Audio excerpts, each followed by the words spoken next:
प्राकृतिक संसाधनों से भरपूर दान का कटोरा के रूप में प्रसिद्ध राज्य छत्तीसगढ़ स्थित जवाहर नवोदय विद्यालय करब कांकेर के छात्र शेख तैफुर रहमान ऑनलाइन माध्यम से जुड़ रहे हैं तथा परीक्षा के तनाव से मुक्ति के लिए मार्गदर्शन चाहते हैं। तैफुर रहमान, कृपया अपना प्रश्न पूछिए। प्रधानमंत्री महोदय नमस्कार, मेरा नाम शेख तैफुर रहमान है। मैं पीएम श्री जवाहर नवोदय विद्यालय कांकेर छत्तीसगढ़ का छात्र हूँ। मान्यवर, परीक्षा के दौरान अधिकांश छात्र घबराहट महसूस करते हैं, जिसके कारण वे मूर्खतापूर्ण गलतियां कर बैठते हैं, जैसे कि प्रश्नों को सही ढंग से ना पढ़ना आदि। मान्यवर, मेरा आपसे यह प्रश्न है कि इन गलतियों से कैसे बचा जाए। कृपया अपना मार्गदर्शन दें। कृपया इनका मार्गदर्शन कीजिए। घूम फिर करके फिर तनाव आ गया। अब ये तनाव से मुक्ति कैसे हो? आप देखिए कैसी गलती होती है। कुछ गलतियां यानी रोजमर्रा की हम थोड़ा ऑब्जर्व करें तो पता चलेगा। कुछ गलतियां पेरेंट्स का अति उत्साह कर देता है। कुछ गलतियां स्टूडेंट की अतिशय सिंसियरिटी कर देती है।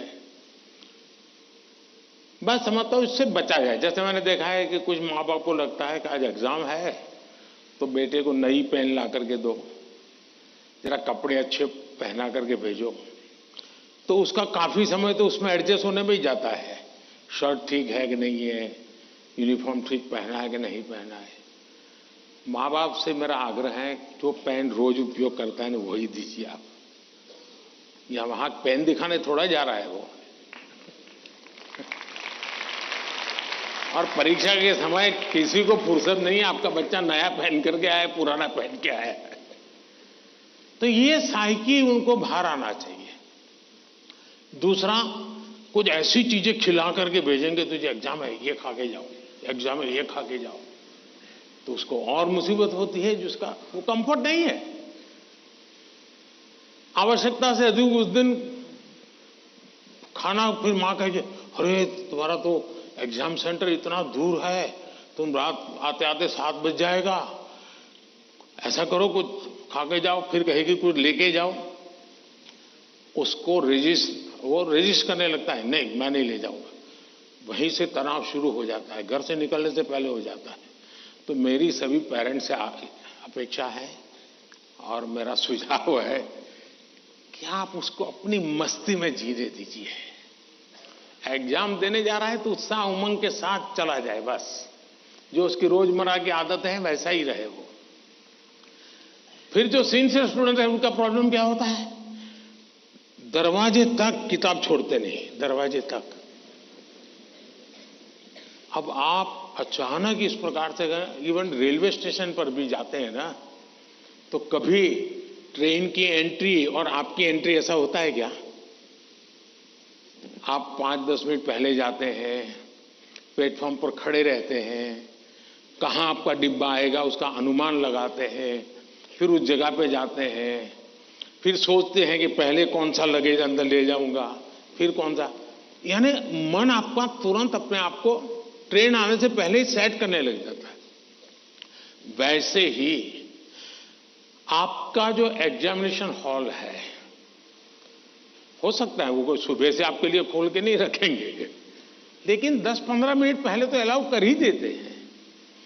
तो आराम से जैसे ही खुले अंदर पहुंच जाइए और आराम से बैठिए मस्ती से।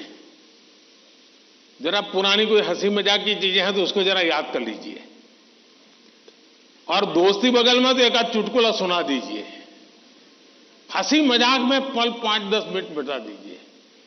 कुछ नहीं है जान पाने, कम से कम एक डीप ब्रीथिंग करिए, बहुत गहरा सांस लीजिए, धीरे धीरे 8-10 मिनट खुद के लिए जिए। आप खुद में खो जाइए, एग्जाम से बाहर निकल जाएंगे। और फिर जब आपके हाथ में क्वेश्चन पेपर आएगा तो आप कंफर्ट होंगे। वरना क्या होता है, वो आया कि नहीं, वो देखा कि नहीं, वो कैसा है, फला नहीं, टीचर कहाँ दिखता है? सीसीटीवी कैमरा है। अरे आपका क्या काम है जी? सीसीटीवी कैमरा किसी भी कोने पर पड़ा है, तेरा क्या लेना देना है जी? हम इन्हीं चीजों में लटके रहते हैं जी, और वही बिना कारण हमारी शक्ति समय वेस्ट करता है। हमने खुद में ही खोए रहना चाहिए। और जैसा ही क्वेश्चन पेपर आ जाए तो कभी कभी तो आपने देखा होगा कि अगर आप फर्स्ट बेंच पर आपका नंबर आया है, लेकिन क्वेश्चन पेपर वो पीछे से बांटना शुरू करता है, तो आपका दिमाग फटकता है। देखिए, मेरे से तो 5 मिनट पहले उसको मिलेगा, मुझे 5 मिनट बाद में मिलेगा। ऐसा ही होता है ना? ऐसा होता है ना? अब ऐसी चीजों में अपना दिमाग खपाओगे कि पहले क्वेश्चन पेपर मुझे मिला कि 20 नंबर के बाद मिला, तो आप अपनी एनर्जी, आप परिस्थिति तो पलट नहीं सकते। टीचर ने वहां से क्यों कि आप खड़े होकर नहीं कह सकते पहले मेरे से दो, ऐसा तो नहीं कर सकते। तो आपको पता है ऐसा होना, फिर ऐसे ही अपने आप को एडजस्ट कर लेना चाहिए। एक बार आप ये अगल बगल की सारी दुनिया, और हम बचपन से पढ़ते तो आए हैं, वो अर्जुन को पक्षी की आंख वाली कथा तो सुनते रहते हैं, लेकिन जीवन में आता है तो नहीं, पेड़ भी दिखता है, पत्तियां भी दिखती है, तब आपको वो पक्षी की आंख नहीं दिखती है। आप भी मन में कथाएं सुनते हैं, पढ़ते हैं, तो उसको जीवन में लाने का मौका होता है। तो पहली बात तो ये है कि इन सारी बाह्य चीजों से आप, दूसरा,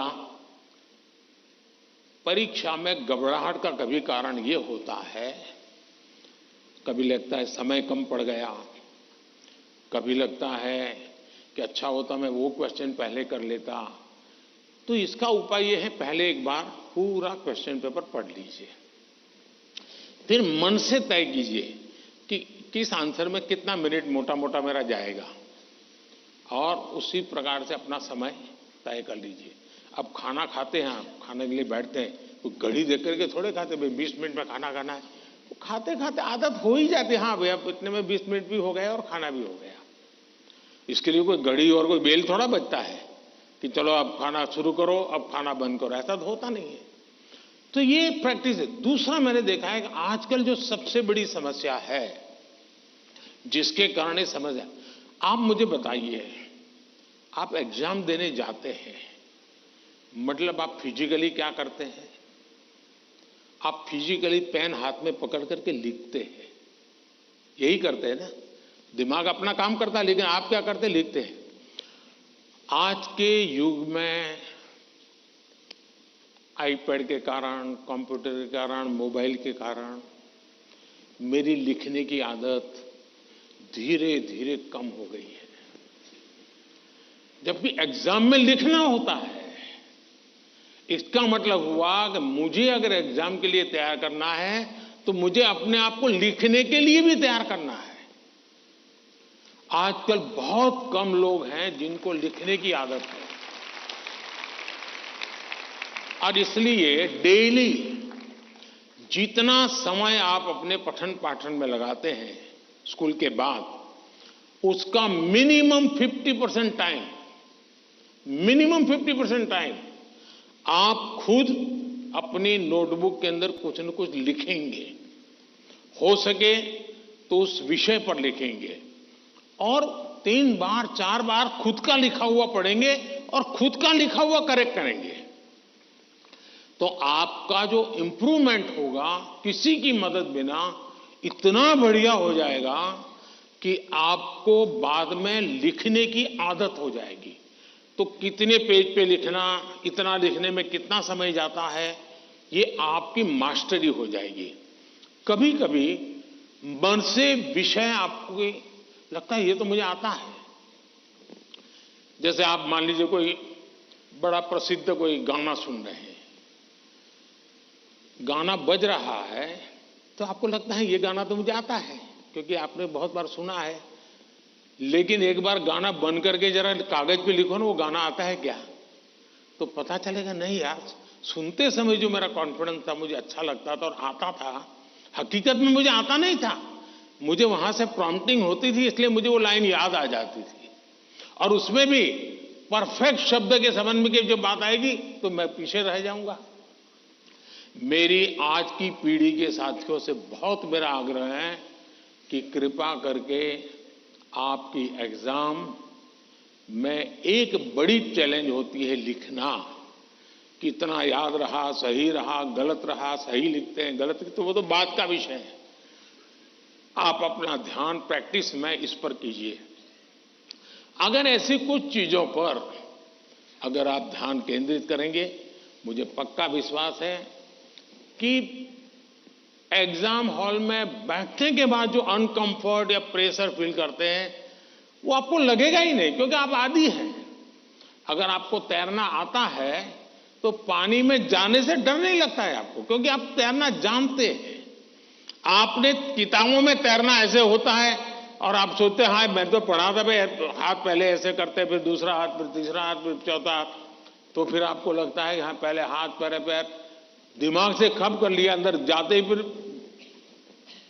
मुसीबत शुरू हो जाती है। लेकिन जिसने पानी में ही प्रैक्टिस शुरू कर दी, उसको कितना ही गहरा पानी क्यों हो, उसको भरोसा होता है मैं पार कर जाऊंगा।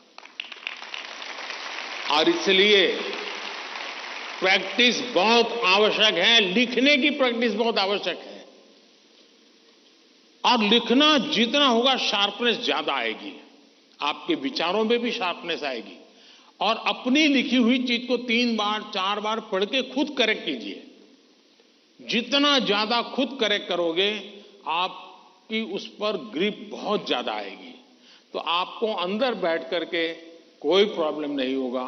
दूसरा, अगल बगल में वो बड़ी स्पीड से लिख रहा है, मैं तो तीसरे क्वेश्चन पे अड़ा हुआ हूं, वो तो 7वें पर चला गया।